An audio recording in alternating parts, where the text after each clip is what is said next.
Reverend Kiuna and your children, Vanessa, Jeremy, and Stephanie in absentia.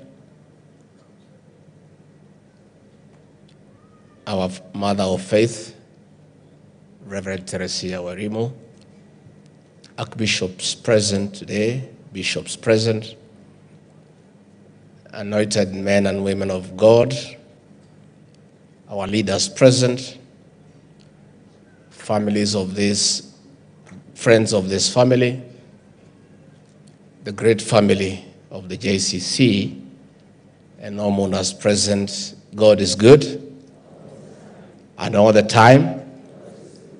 Nisalimieni kwa hewa. Bwana Yesu asifiwe. Bwana Yesu asifiwe tena. I've also come to join the family. I came with my wife, Pastor Dorcas, and I wear two hats.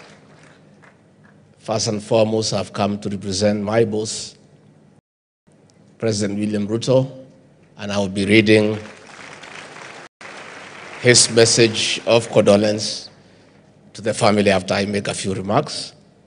Secondly, I've come on behalf of my family, my children, Kevin and Keith, to come and celebrate the life of this great man lying here, Bishop Allan Kiuna, a great servant of God,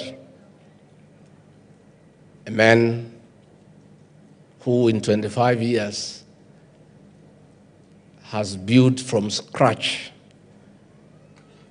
a great church with serious membership and branches all over the world. Reverend Kathy, I come with my family to say pole, to assure you of our prayers and solidarity in this very difficult moment.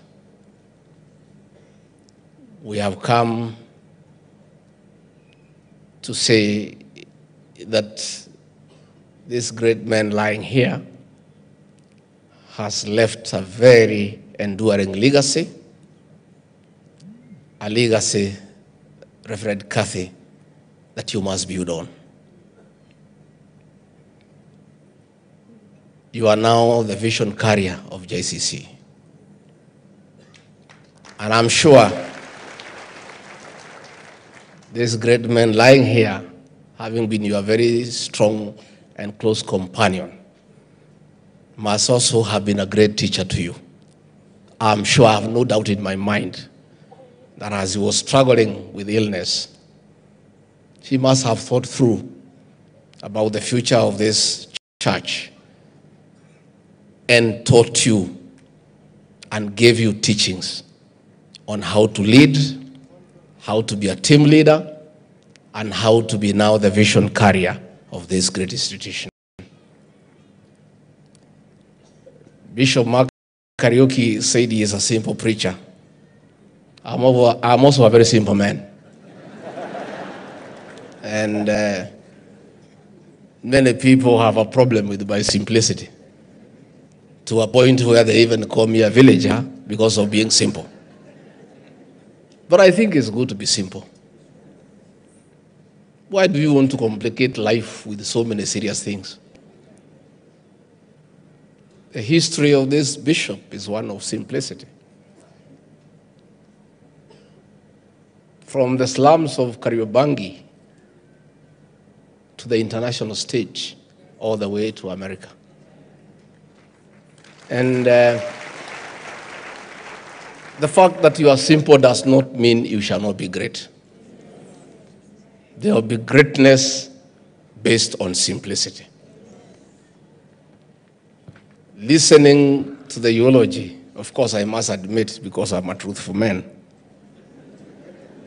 that the great pastor from the US who read the eulogy, I only heard a quarter of it myself.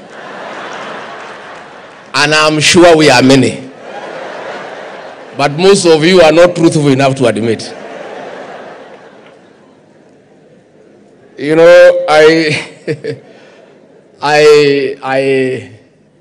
heard about spiritual intellectual capital. That is very serious business for me. And I trust a few people employed by government to help me around. You have heard, so you do some research, simplify it for me, and come and tell me what it is all about. Bishop Mark Kariuki quoted from the scriptures that you shall know the truth, and the truth shall set you free. We have heard and we have followed the leadership of this great general lying here. This man liked the truth. And truth is very enriching. Most Kenyans don't like the truth. Most Kenyans are dishonest. And many Kenyans have a problem with the truth. But since it is in the Bible, we shall continue telling them the truth, even if they don't like it. In my local language, they say, "Makonyuana edoro." The quinine for malaria is very bitter. But it's the only quinine that cures what? Malaria. Bitter as it is, we must continue to being truthful. And that is why I want to salute the courage of Magua, the brother to the deceased, for standing here to say that he has been an alcoholic, and because his brother is gone, he wants to honor him by quitting alcohol. That is courage. That is courage. And the beginning of dealing with a problem is accepting that there is one. Once you acknowledge you have a problem, 50% of that problem is sorted. And then you deal with it. And that's where we are as a country. And I want to ask our leaders, let us not run away from reality. Let us not bury our heads in the sand. Let us accept that we have challenges as a nation. Once we accept we have challenges, we are done with 50%. And then we can look for solutions by accepting that we face a challenge. The challenge of illicit alcohol and drugs in this country is real. And many people want to run away from reality. And the admission of that great son here tells us that as a country, we must face head-on the challenges before us.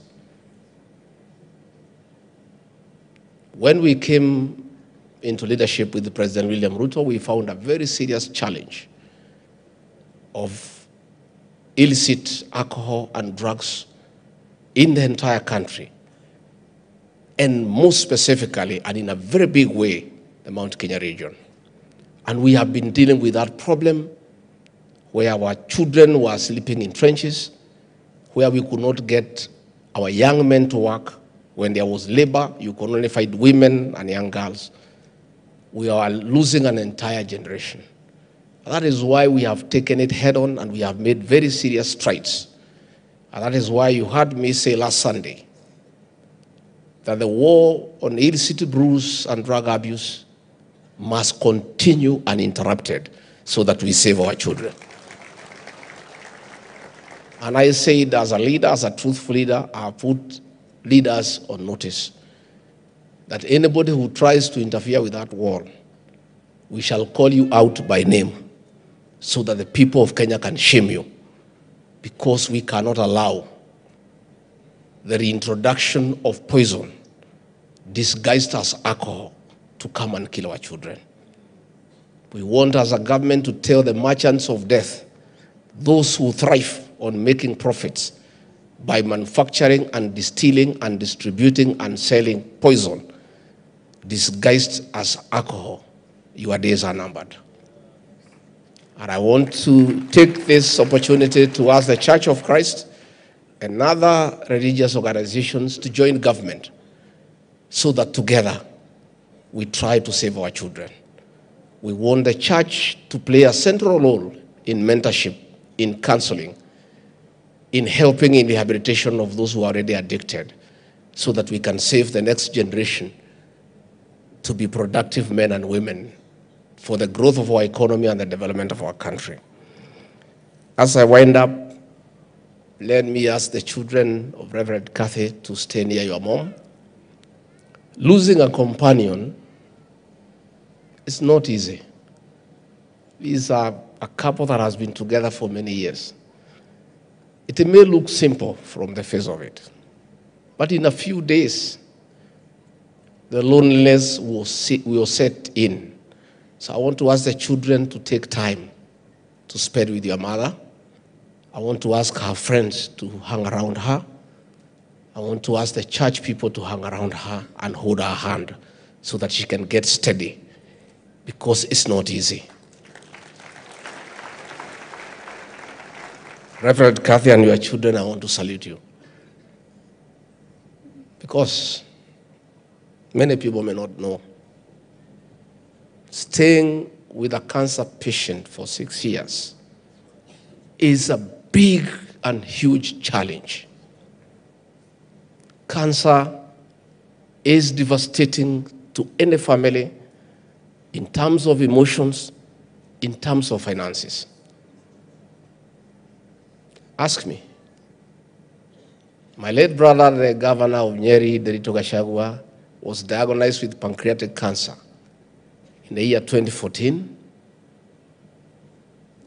We stayed with him for 4 years trying to save his life. I traveled with him to London, to the US, to India.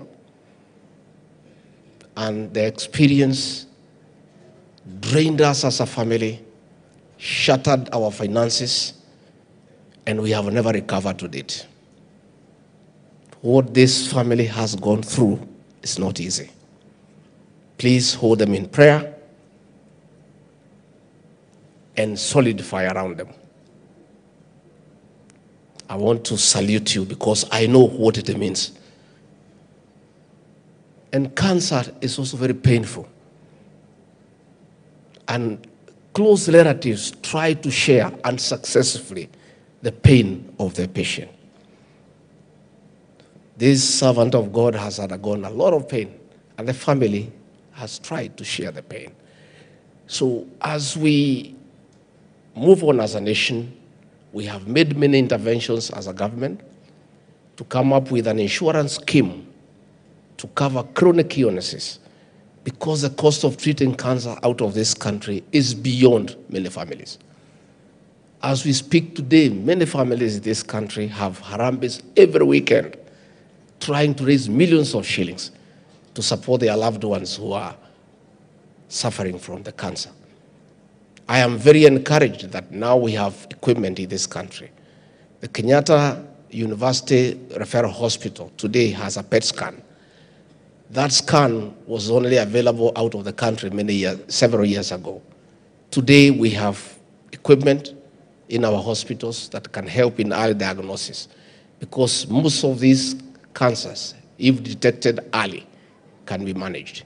So it's something that we are doing as a government, and I want to say that a lot of progress is being made to come up with an insurance scheme that will help families who have chronic illnesses, again, to improve the equipment in our hospitals so that people can get attention here in the country, which is a little bit more affordable.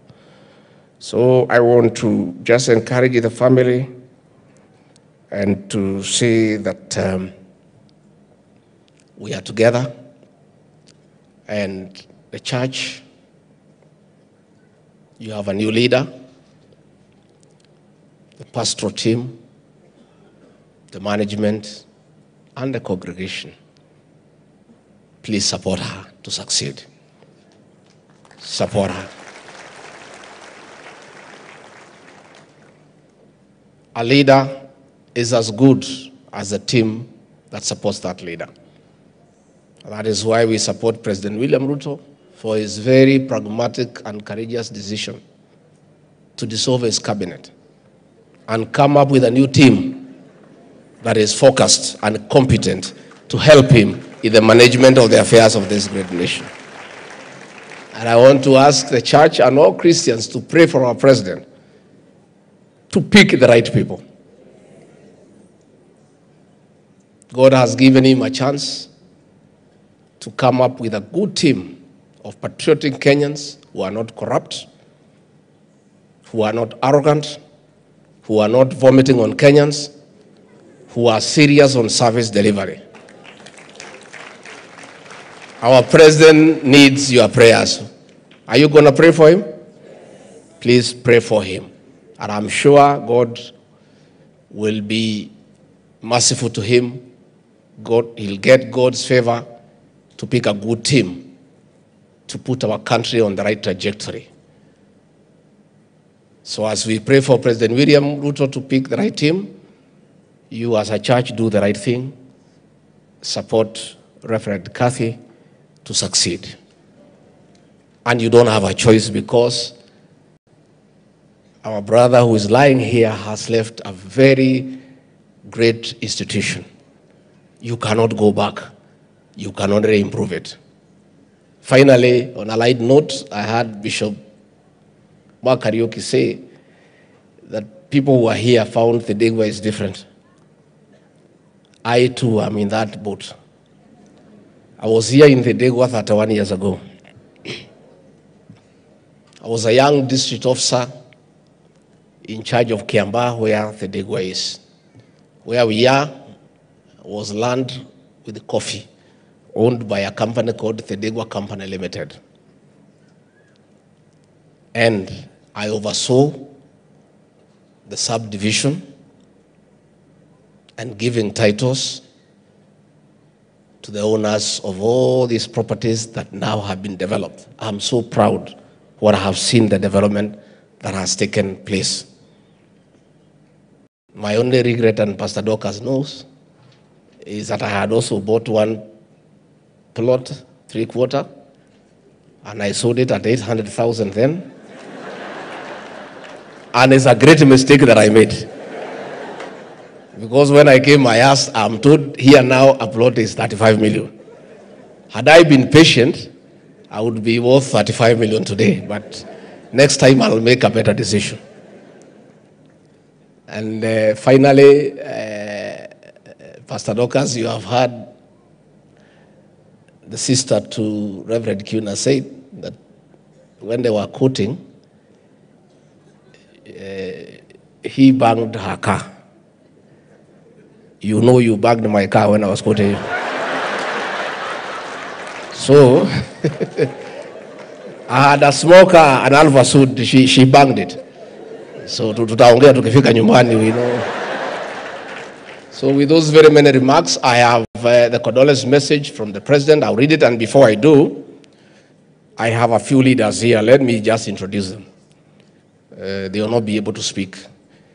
There are new challenges. Where we are going to church now, our leaders are not being allowed to say anything. Tuendelee namna hiyo? Kwa sababu nafikiri waliharibu kidogo, si ndio? So nyinyi mkaekae namna hiyo for the time being. We have Senator Veronica Maina. Please clap for her. Nominated Senator. We have our women rep for this great county, Ann Wanjiko Wamuratha. Pigieni ya makofi. We have the Honorable Sabina Maito Chege. Pigieni makofi. We have a very great young man from Umias. You see him on TikTok, the Honorable Peter Salasia.